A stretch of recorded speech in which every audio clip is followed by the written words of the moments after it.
মাগুরার শিশু আসিয়া ধর্ষণ ও হত্যা মামলায় আসামি হিটু শেখের ডেথ রেফারেন্স ও আপিল শুনানি শুরু হয়েছে হাইকোর্টে। মঙ্গলবার শুনানি করেন রাষ্ট্রপক্ষের আইনজীবীরা। তারা সাক্ষীদের জবানবন্দি, মেডিকেল রিপোর্ট সহ তথ্য প্রমাণ উপস্থাপন করেন। পরে আসামি পক্ষের আইনজীবীর জন্য দিন ধার্য রাখেন হাইকোর্ট। রাষ্ট্রপক্ষ বলছে, দ্রুতই হাইকোর্টের রায় হবে আসিয়া হত্যা মামলার। মাগুরার শিশু আসিয়াকে ধর্ষণ ও হত্যা মামলায় বিচারিক আদালতে রায় হয় 14 কর্মদিবসে। আসিয়ার বোনের শ্বশুর হিটু শেখকে মৃত্যুদণ্ডের রায় দেন মাগুরা জেলার নারী ও শিশু নির্যাতন দমন ট্রাইব্যুনালের বিচারক এম জাহিদ হাসান। খালাস দেওয়া হয় 3 জনকে। পরে ডেথ রেফারেন্স হিসেবে হিটু শেখের মৃত্যুদণ্ডের অনুমতি ও রায়ের বিরুদ্ধে আপিল আসে উচ্চ আদালতে।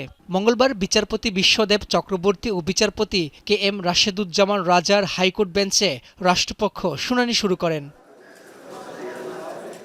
মামলার সাক্ষীদের সাক্ষ্য, হিটু শেখের স্বীকারোক্তিমূলক জবানবন্দি ও মেডিকেল রিপোর্ট সহ বিভিন্ন নথি আদালতে উপস্থাপন করে রাষ্ট্রপক্ষ।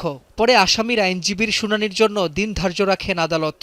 মেডিকেল রিপোর্ট এবং যে কনফেশনাল স্টেটমেন্ট আছে, রাষ্ট্রপক্ষ থেকে সকল সাক্ষ্য এবং প্রমাণাদি উপস্থাপন করে আমরা যুক্তিতর্ক উপস্থাপন করি।